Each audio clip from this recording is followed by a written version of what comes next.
Aminado ang kapamilya aktor, director at producer na si Gerald Anderson na totoong may mga pagkukulang talaga siya sa ex-girlfriend na si Julia Barreto. Isa raw ito sa mga dahilan kung bakit nauwi rin sa hiwalayan ang ilang taon nilang relasyon. Nakatsika ng bandera at ng ilang piling miyembro ng entertainment media si Gerald sa naganap na Star Magic Spotlight Press Con nitong nagdaang Miyerkules, December 3 at dito nga siya natanong about his past relationship. Sabi ng hang actor, okay naman siya ngayon. How it is being single, it's been okay. Syempre, marami namang yun eh. Ito po, focus ako sa growth as a person and building sa karir ko at building sa pagkatao ko dahil wala naman sigurong perfectong tao. So, being single right now is I'm taking time talaga to.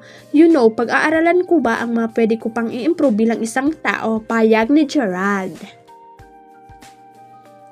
Hindi rin daw siya nagmamadaling magkaroon uli ng girlfriend. I'm looking forward, I have to be the best possible person bago ako pumasok sa bagong relationship. Sa tanong kung may kulang pa ba sa kanya o may mga nagawang pagkakamali na nais niyang i-improve para sa susunod niyang pakikipagrelasyon, opo, pero hindi ko na po iisa-isayin yun kasi syempre alam ko na yun, personal ko na yun. It's very personal para sa akin yan and napaka-importante sa akin yun kaya hindi ko na mai-share sa inyo. But of course, marami po akong kailangan improve as a person yung hindi nyo nakikita behind the camera. Nobody's perfect but there's so much na kailangan ko pang matutunan and be a better person. Nagkakagulo ngayon ang Showbiz Corner matapos maglabasan ang chika na iwalay na umano ang mag-sweetheart na sina Dominic Roque at Sue Ramirez. Pansin kasi ng mga musang na hindi na nakikita ang dalawa sa mga events at social gatherings kung saan dati ay lagi silang magkasama. Maging sa social media ay halos wala na ring bagong litrato silang dalawa ang magkatabi na lalo pang nagpainit sa espekulasyon.